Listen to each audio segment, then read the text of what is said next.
pada bagian sel yang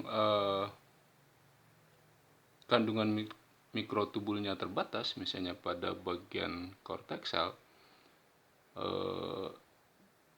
proses pengangkutan itu hampir tidak bisa dikerjakan oleh mikrotubul, karena darah korteks sel misalnya itu memang lebih didominasi oleh mikrofilamen. Mikrotubul hampir tidak bisa ditemukan pada bagian korteks sel. Makanya kalau kemudian ada vesikula yang diangkut melalui mikrotubul dengan menggunakan protein motor kinesin, begitu kargonya sampai di bagian korteks sel, maka kargo itu harus diangkut dengan menggunakan mikrofilamen. Tapi protein kinesin itu tidak dikenali oleh mikrofilamen. Oleh karena itu kargo itu harus dipindahkan ke protein myosin 2 yang mampu mengenali dan meniti di sepanjang mikrofilamen yang ada di bagian korteks sel ini, sehingga kemudian kargo itu bisa sampai di bagian ini.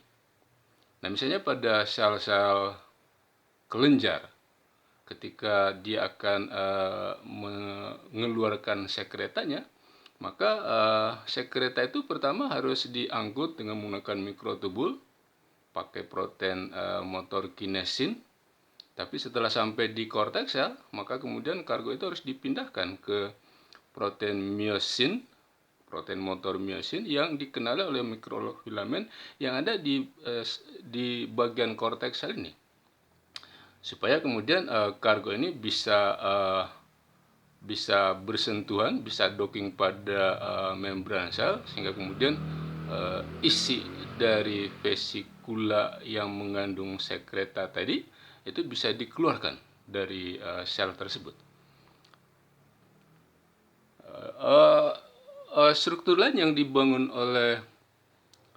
oleh mikrotubul adalah flagella dan cilia. Flagella dan cilia itu unit dasarnya itu adalah doublet microtubule. Kalau Anda masih ingat ada istilah singlet, doublet, dan triplet, maka unit dasar mikrotubul yang membangun flagella dan cilia itu adalah doublet mikrotubul. Kalau mau digambarkan kurang lebih seperti ini. Jadi kalau ini adalah cilia atau flagella yang dipotong melintang, maka ada 9 doublet yang menyusun diri membentuk lingkaran tepat di bawah membran cilia atau membran cilia atau membran flagella itu. Ada 9 doublet, ya. Kemudian di bagian tengahnya ada 2 singlet. Ini yang disebut dengan aksonema. Kalau Anda lihat antara doublet yang satu dengan doublet yang lain itu dihubungkan oleh satu protein yang namanya neksin. Protein namanya neksin. Nanti antara doublet yang ada di bagian tepi aksonema ini akan terhubung dengan singlet yang ada di tengah melalui satu struktur yang disebut dengan radial spoke. Radial spoke. Ini kepala radial spokes. Ini adalah tangkainya yang terhubung ke mikrotubul A yang menyusun doublet ini. Nah, yang menarik itu adalah bahwa pada doublet itu, tepatnya pada mikrotubul A-nya itu ada satu jenis protein disebut dinein. Dinein ini terikat permanen pada doublet A ini. Nanti kerjasama antara protein dinein ini dengan radial spoke ini akan menyebabkan si cilia atau flagella itu bisa bergerak. Jadi Ini kurang lebih struktur dari Dinnen yang membangun aksonema pada silia dan flagella itu. Jadi strukturnya beda dengan Dinnen sitosolik yang dijelaskan sebelumnya. Nah, slide ini ingin cerita tentang microtubule organizing center yang juga dikenal sebagai sentrosom. Nah, sesungguhnya duplikasi sentrosom itu sudah sempurna pada interfase, tepatnya di fase G2 interfase itu sentrosom itu sudah sempurna mengganda. Kalau mau digambarkan prosesnya sebenarnya sudah terjadi di awal G1. Kemudian setelah di akhir G1 kedua unit sentriol ini memisahkan diri, nanti kemudian di fase sintesis masing-masing sudah mulai membentuk sentriol baru pasangannya. Nah, proses pembentukan sentriol baru itu sempurna pada akhir G2 awal profase begitu. Nah, kalau kita kembali ke slide ini, nanti setelah ini selesai mengganda si sentromernya, nanti ketika sel masuk ke dalam profase, nanti sentrosom ini akan menuju ke kutub-kutub sel yang berlawanan. Kemudian dia akan membentuk mikrotubul. Kemudian mikrotubul itu nanti yang akan menyebabkan kromosom yang ada di dalam sel itu bisa dijajarkan pada bagian ekuator sel ini. Nah, kalau kemudian mikrotubul ini memanjang, maka sel yang tempat dia berada itu akan ikut memanjang. Nah, setelah memanjang, nanti kemudian pada bagian tengah akan terbentuk cleavage spuro yang diperankan oleh sitoskeleton jenis yang lain. Kemudian kromatida ini akan ditarik ke kutub-kutub sel karena mikrotubul yang memegang dia itu memendek, sehingga kromatida akan terpisah kemudian menuju ke kutub-kutub sel. Nah, setelah itu akan terbentuk dua sel anakan yang identik. Oke, slide ini ingin menggambarkan seperti apa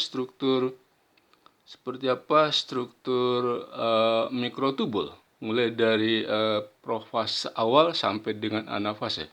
Kalau Anda perhatikan gambar ini, yang di tengah yang berwarna biru ini adalah kromatinnya. Saya kira masih kromatin begitu ya, belum jadi kromosom. Nah, yang di luar ini yang berwarna hijau ini adalah mikrotubul ya. Coba Anda perhatikan formasi mikrotubul di profase awal dengan di prometafase. Di prometafase Anda lihat si mikrotubul itu sudah membentuk seperti ini, seperti bintang, satu di sini, satu di sini. Nah, ini sebenarnya adalah sentrosom yang membentuk mikrotubul itu. Nanti dia akan membentuk mikrotubul astral yang akan membentuk mikrotubul yang dilempar ke bagian ekuator sel ini. Nah, mikrotubul itulah nanti akan memegang kromosom ini, sehingga kemudian kromosom bisa ditarik ke kutub-kutub sel. Itu kurang lebih yang ingin diceritakan oleh slide ini. Jadi kalau kita lihat dari mikrotubulnya saja, maka sel hewan yang sedang membelah itu punya beberapa jenis mikrotubul. Ada namanya mikrotubul astral yang nanti membentuk aster itu. Ada mikrotubul polar, ada mikrotubul kinetokor. Gambarannya kurang lebih seperti ini. Kalau ini adalah sentrosom atau microtubule organizing center ini, ada satu di sini, satu di sini. Nanti sentrosom ini akan membuat dua jenis mikrotubul. Yang satu mikrotubul polar namanya, mikrotubul polar yang diberi warna biru ini. Yang satu lagi adalah mikrotubul kinetokor yang diberi warna merah ini. Nah, mikrotubul kinetokor ini memiliki kemampuan untuk mengenali dan berikatan dengan kinetokor yang ada di bagian luar sentromer kromosom ini. Oke. Nah, mikrotubul jenis lain itu tidak dilempar ke bagian ekuator sel, tapi dia ditancapkan ke membran sel yang ada di bagian kutub-kutub sel ini. Nah, jadi fungsi mikrotubul kinetokor itu adalah untuk menangkap dan mengikat kromosom selama sel dalam proses pembelahan.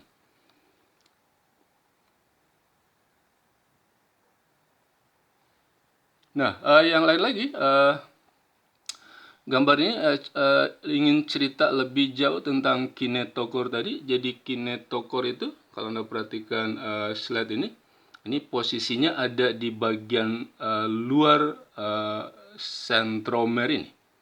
Nah, kalau bagian luar sentromer ini kita zoom, maka kinetokor itu ada dua lapisan. Ada inner layer, ada kinetokor inner layer yang langsung berbatasan dan berikatan dengan DNA sentromer itu. Kemudian bagian luarnya ada namanya outer layer kinetokor. Nah, pada outer layer kinetokor ini ada satu jenis protein namanya MCAK. Kemudian di bagian luarnya outer layer kinetokor ini ada yang disebut dengan corona fibrosa, fibros corona. Pada fibros corona inilah kemudian mikrotubul kinetokor itu berikatan sehingga kemudian bagian dari sentromer kromosom itu bisa terikat melalui mikrotubul kinetokor ini. Ada beberapa jenis protein yang menarik pada fibros corona itu. Satu yang paling penting adalah protein dinensitosolik itu. Jadi protein dinensitosolik ini nantinya yang akan membimbing ujung plusnya mikrotubul supaya bisa berikatan dengan outer layer kinetokor yang tersambung dengan bagian sentromer kromosom itu.